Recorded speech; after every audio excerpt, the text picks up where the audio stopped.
Cerita inspiratif. Proyek pelajar untuk negeri dari suatu daerah. Pada tahun 2018, sekelompok siswa SMA dari 3 sekolah berbeda di suatu daerah merasa khawatir dengan kondisi sekitar mereka. Ada sungai yang tercemar, anak-anak jalanan yang tidak bersekolah, dan banyak warga yang tidak paham tentang pentingnya pendidikan dan lingkungan. Tanpa menunggu orang dewasa mengambil tindakan, mereka membentuk kelompok bernama Pelajar untuk Negeri. Awalnya hanya 7 orang, mereka mulai dengan hal sederhana. Mengadakan bakti sosial membersihkan sungai setiap akhir pekan, dan mengajak anak-anak jalanan untuk belajar bersama di taman kota dengan buku bekas yang mereka kumpulkan. Mereka menggunakan media sosial untuk berbagi aktivitas mereka, dan lambat laun banyak orang mulai memperhatikan. Siswa dari sekolah lain bergabung, orang tua memberikan dukungan, bahkan beberapa perusahaan lokal memberikan bantuan dana dan perlengkapan. Dalam waktu 1 tahun, jumlah anggota mencapai lebih dari 200 orang dari berbagai kalangan. Siswa SD, SMP, SMA, mahasiswa, hingga profesional muda.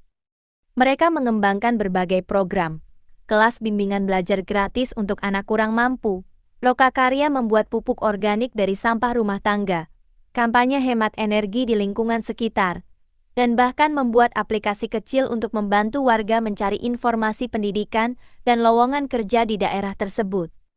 Hingga sekarang, Pelajar untuk Negeri telah membantu lebih dari 1.000 anak mendapatkan akses pendidikan tambahan, membersihkan lebih dari 5 km sungai di daerah itu, dan mengajak ribuan warga untuk bergabung dalam kegiatan positif. Beberapa anggota awal kelompok kini telah lulus kuliah dan kembali untuk mengembangkan program lebih luas ke seluruh provinsi tempat daerah itu berada. Kesimpulan, cerita ini menunjukkan bahwa usia bukanlah penghalang untuk menciptakan perubahan positif dan kolaborasi antar kalangan dapat menghasilkan dampak yang luar biasa dalam bidang pendidikan dan pembangunan masyarakat. Ketika pemuda dengan semangat yang sama bergabung, ide-ide kecil bisa tumbuh menjadi gerakan yang menginspirasi banyak orang. Pendidikan yang tidak hanya fokus pada buku pelajaran, tapi juga pada kepedulian sosial dan tanggung jawab terhadap lingkungan, akan menghasilkan generasi yang siap membangun negeri yang lebih baik.